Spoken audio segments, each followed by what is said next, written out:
Good morning! Ako nga pala si Mami Ai. Taong bahay pero minsan taong labas din. Huwebes nga pala ngayon kaya maaga akong gumising at naghanda para sa aking gagawing pagtupad. 4:30 pa lang na madaling araw kaya madilim pa. Kapag ganitong mag-isa lang ako ay nagla-live ako sa buong biyahe for my security purposes. Pagdating ng kapilya, iniiwanan naman namin ang aming cellphone sa scan. At makukuha lang namin ito kapag ganitong tapos na nga ang aming pagsamba. So for the change outfit na ulit tayo sa aming dressing room. Nagpapaiwan talaga ako kapag ganitong tapos na ang aming tupad. Dahil ito na yung naging panata ko na after tumupad ay wawalisan ko yung aming dressing room. Ganon din yung loob ng kapilya. Kahit mag-isa lang ako o may kasama, basta Huwebes, matik na yan. Ito yung paraan ng aming malasakit para sa aming kapilya para mapanatili yung kalinisan nito. Ginagawa ko to hindi para sabihin ng ibang tao na ay ang sipag nito. Pero dahil alam ko na ang ama ang unang-unang malulugod kapag nakita niya na malinis ang kanyang bahay. Pagkatapos magwalis at makapanalangin ay nagpasya na akong umuwi sa aming tahanan.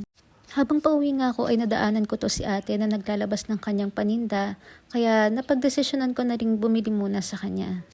Bumili lang ako ng isda para i-partner sa lulutuin kong munggo. Tapos ay iniwan ko muna habang nililinis niya at sinabi kong babalikan ko na lang. Pagbalik ko nga ay nakita ko na meron din pala siyang suman kaya iyon bumili na rin ako para i-partner sa kape. Habang nagkakape nga ako ay nag-iisip naman ako kung anong unang-una kong gagawin pagkatapos nito at napagdesisyonan ko nga na magdilig na lang muna ng mga halaman. Dahil munggo nga ang lulutuin ko ngayon ay mag-harvest na rin ako ng alugbati dito sa simpleng taniman. Simple lang talaga yung pangarap ko, yung magkaroon kami ng maraming tanim na gulay.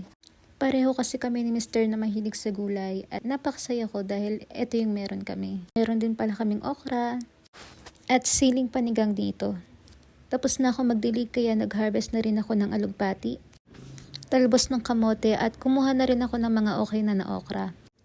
Pagkatapos nga ay for the plancha naman tayo ng uniform ni Mr. para hindi ko na kailangan gumising na maaga kinabukasan. At dumating na rin pala yung mga in-order ko na lagayan ng abubot kaya itinransfer ko na rin itong mga ito. At nagsitahulan nga yung mga aso ng kapitbahay at mas malakas pa yung boses nila sa boses ko kaya ayun bigla akong patigil. So tinuloy-tuloy ko na nga pagsisipagsipagan at ayan nilinis ko na rin ang aming munting sala diretso hanggang kusina na yan. At pagkatapos ay inayos ko na rin itong mga tiniklop kong damit. Maya-maya pa ay naglambing na itong aking mga bulinggit kung pwede na daw nilang tikman yung kanilang na-request na dessert at ayun na nga, titikman muna namin bago ako nagsimula magluto ng munggo.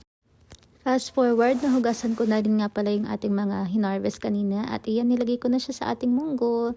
Inilagay ko na rin yung chicharon. Hanggang dito na lang muna, salamat sa panonood.